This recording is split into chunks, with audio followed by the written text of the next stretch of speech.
Sitting here at breakfast, enjoying the view. Countryside, except he's enjoying the view of front. You know, the countryside. Sun's coming up over the mountain right there. So we're in, yesterday we drove here, which is, it's called Van O, but most commonly known for the Congo Cave. We drove here yesterday and just chilled. They got these little bungalows with a hammock on the backside, just looking out into the countryside. These big cliff mountains that I just showed you, just peeking up. It was amazing. It was probably, for me, one of the best drives I've ever had in Laos. Starting yesterday, we were down in the lake with all these trees popping out of it, so it's like a dammed reservoir, and then flooded out. But it just made for a very cool scenery. The roads are nice twisties, beautiful smooth road, and then we cut up into the mountains. And super misty and eerie look, and then came back down. With a beautiful look over this valley itself. Super nice views. And it's just a super easy ride that had so many different aspects to it, and it was constantly beautiful. Like everywhere you look, left, right, just view after view after view. And then when we got here, you drive down like the straight road, but on both sides of you have like farmland, and then just mountains that just go up, like giant karst mountains, and just incredible. So we just chilled and then took in the countryside, slowed it down for a bit. But today we're gonna go and see the Congo Cave. So we got up fairly early this morning. They say you should get up and go into the cave at opening to beat the crowds. But we were talking to a couple of other travelers the other day, and it sounds like everybody has that plan. So let's see. Maybe there'll be a lot of people. I don't know. I mean, the town, there's a lot of tourists here, but I mean, compared to some of the places we went in Vietnam, and of course Siem Reap, etc., it's hardly anyone.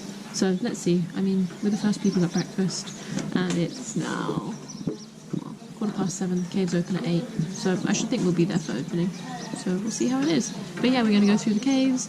I don't know if we get to explore the other side of the cave because it pops out on the other side. So we'll see. We'll see if we can explore that side, and we'll come back, and then we're going to spend another night in this town because it's so beautiful.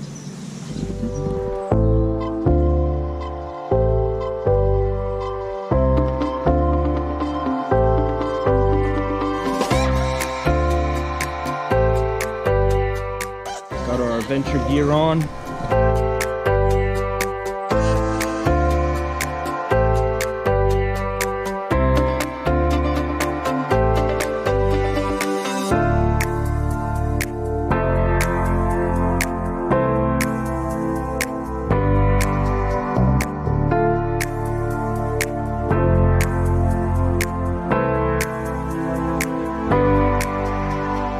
In here to film with the GoPro.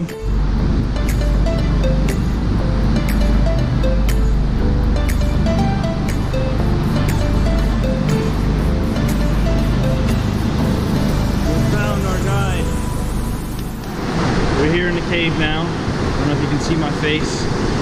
It's super dark. Well, it's not that dark. I can see without the light, just barely. There's like 50 boats in here, and I think our guide, our boat captain, his boat is filled with water. He's like a meter away from us now, just shoveling just like buckets and buckets of water out of his boat. So we're just kind of waiting for him a minute here, and then hopefully we can get in the boat and get going. But yeah, it's crazy. The noise is super loud. You can hear the water rushing through here. I think there's a small little rapid just here in front of us. That's why the boats are this far in. You don't actually, you have to come inside the cave to get the boat. Super.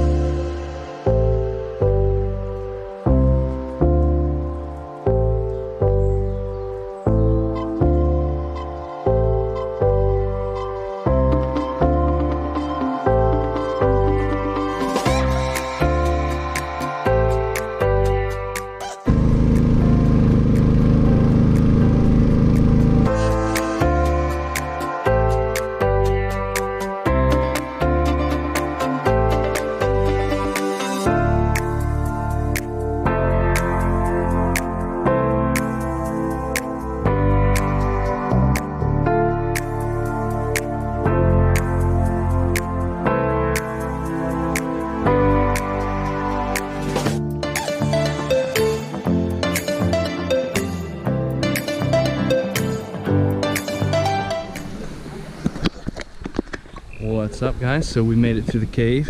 We're now here in Natain Valley. So how it works is once you've passed through the cave, your boatman drops you off, and you got 2 hours to explore this village and the surrounding areas. If you want to stay longer, you can, but then you have to buy a new ticket to go back. So yeah, so you got 2 hours, explore. If you want to stay longer, you can, but then it's another 65,000 kip. So we're gonna go check it out. There's supposed to be bicycle rental over here, so you can rent bikes and go for a little tour of the village. And there's supposed to be another cave that's filled with spiders, which sounds kind of eerie. I don't know how that's a tourist attraction. Who wants to go to that sounds like a worst nightmare. Go to a cave filled with spiders. And then I think it's just countryside and a few other things. We're gonna see. Maybe there's a little sign or some information here somewhere. So.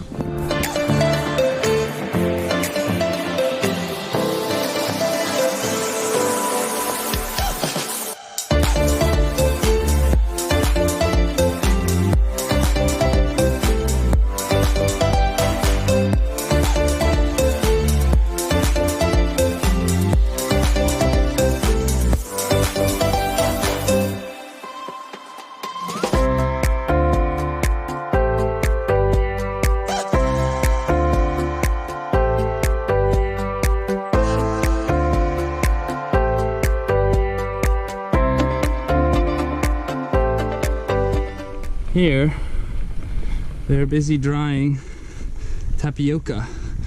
Well, cassava. It's not quite tapioca yet, but they dry it out in things like this. It's the cassava root. Already, they dry it out in the sun because if you sell the fresh root, it's 500 kip per kilo. And if you dry it out yourself, it's 1,400 kip per kilo. So the people that only grow small batches or small amounts will dry it out themselves and then sell it so they can get the higher price. Pretty cool. We were all through the Paksay loop. We were driving through these fields. We kept seeing this plant, We're like, what is this? What is this? And then finally we figured it out that it was cassava. And we kept seeing loads and loads of trucks from Thailand actually coming to these processing or sorting centers and loading up with the cassava roots and taking it back to Thailand. And after a little bit of research, I found out that Thailand is actually one of the largest exporters in the world for cassava flour. So yeah, but a lot of it also comes from over in Laos. And we were trying to figure out about how much like if farmers actually make any money off of it and stuff, because it was everywhere, so obviously there must be. And we figured out that if on 1 hectare through research you can grow anywhere from well, the average around the world is 25 tons per hectare.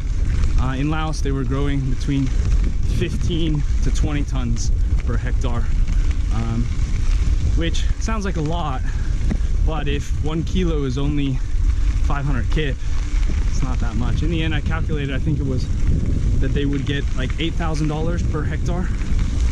Now I don't know how much work or money goes into maintaining the crop, but 8,000 bucks if you're just a local Lao family, they'll probably get you through the year. So they're probably dependent on that crop, cassava, and yeah, it's not too bad. It was interesting, very interesting to read all about it. And actually, it's actually very poisonous for you if you don't process it in the correct way. It creates some sort of acid similar to arsenic. So, interesting stuff, interesting stuff.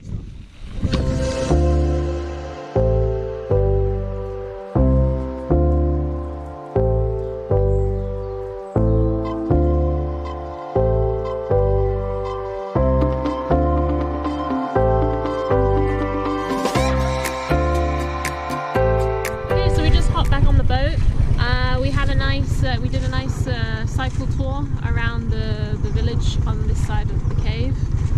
It took us about 35, maybe 40 minutes, so it wasn't too long, but it was really nice. Went through the village, went through some of the farmland. We got quite dusty. We just can't keep clean. So yeah, now we're headed back on the boat, back through the cave. We're going to go downstream this time. So I'm wondering if we're going to we had to get off the boat on the way here so that he could pull it up the rapids. I'm wondering this time, seeing as we've lost one of the guys on the boat with us, that maybe we'll just go through the rapids. So let's see.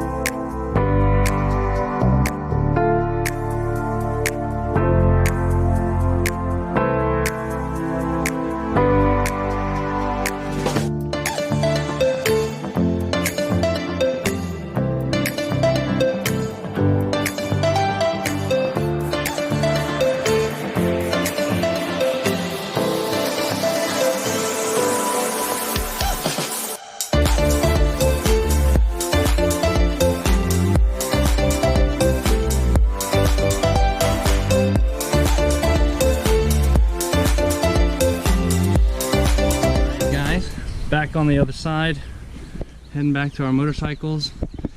The cave was spectacular, highly recommended. Awesome experience.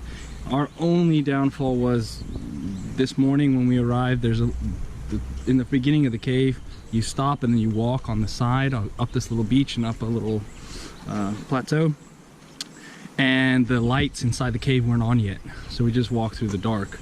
And on the way back, you don't go up there, you just follow the riverside down, and the lights were on. So we kind of missed out on the lighted section to see all the stalagmites and stalactites. That was a shame, but other than that, spectacular. Food is not good, you don't pay. If it's not enough, get more free. That's my kind of restaurant right there, huh? What a good theory, or a good motto.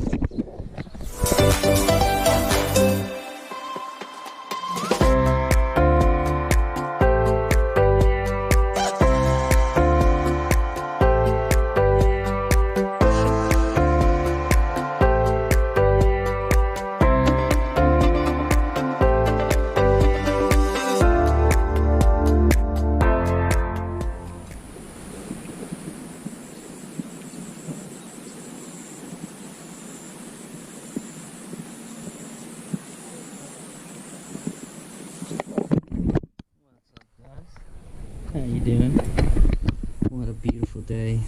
Just out in the countryside. I wish we could stay here for like a week. Just sit out here, watch the countryside just slowly passing by. The buffaloes in the field, cows, the kids chasing chickens, dogs chasing chickens and cows. The little man and his helper here working on their tobacco farm. This is tobacco, by the way. That's tobacco leaves. That's what's in your cigarettes. Before they add all the toxic chemicals. Well, actually, they're adding toxic chemicals to them right now as we speak. The guy's pretty far away right now. But yesterday, he was right here in front of us.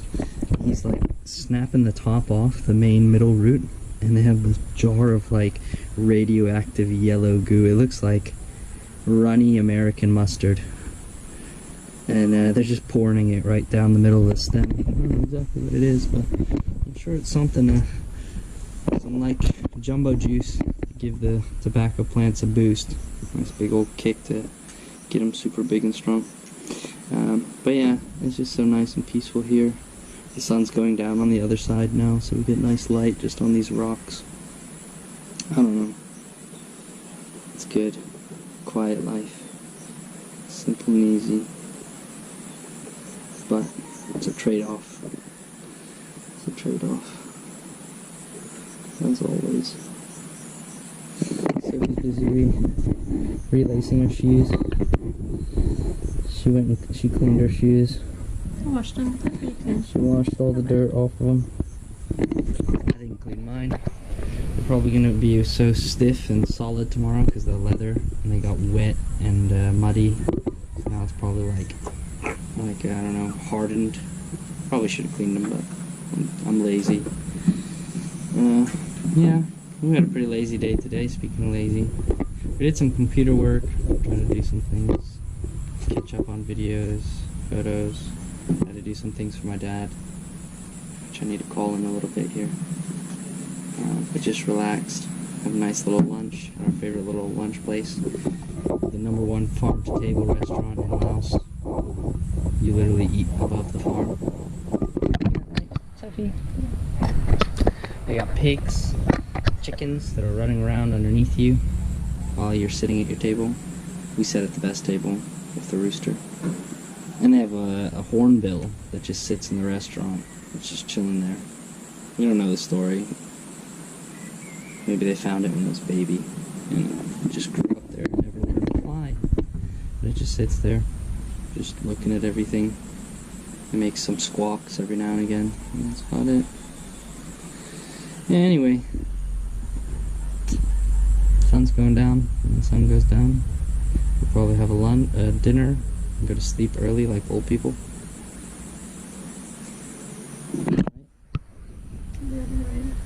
Huh? I'm yawning already. She's yawning already. Ready to go to bed. Ready to go to bed. Anyway, beautiful. Highly recommend it. You definitely need to come out here. Come to Konglor. Do the Thakhek loop. Honestly, I think it's probably been the best. One of my top experiences in Laos. I wish I had come here sooner. It's amazing. It really, landscapes. Accommodation and restaurants and stuff is basic, but it's good. It's nice. It's better than most of the basic accommodation you find around Laos. And it's incredible. It's like view after view after view. And yeah, even the cave, insane. So huge. It's just, I don't know. It's like one of those things out of like a storybook or something. I don't know, what do you think? Do you think people should come here? Yeah. That's it? Just yes? You weren't blown away? You weren't astonished? No, it was lovely. How do you describe it to a blind person? Your experience? Oh, just speak from the heart. How would you describe it if you had to describe it in like a unique, in like a vivid tale to somebody else that's not here and not watching a video of me showing them pictures, that they could imagine it? No? Just gonna think about it. Just gonna think about that one and let us know another day. Just paint us a vivid picture. Don't worry, I couldn't do it either. I'd just start naming crayon colors. Like, we drove in the morning and there was a wolf gray mist upon the grassy green mountains. And you skip the 12 pack of colors and you go to like the 144 pack of color crayons and describe everything with an extra bit, right? Mm. At least this is what they taught me in creative writing class in 4th grade. But I was never any good at writing or English. Most of my English, I struggle to put sentences together most of the time. Anyway, I need to stop talking. We'll see you guys tomorrow.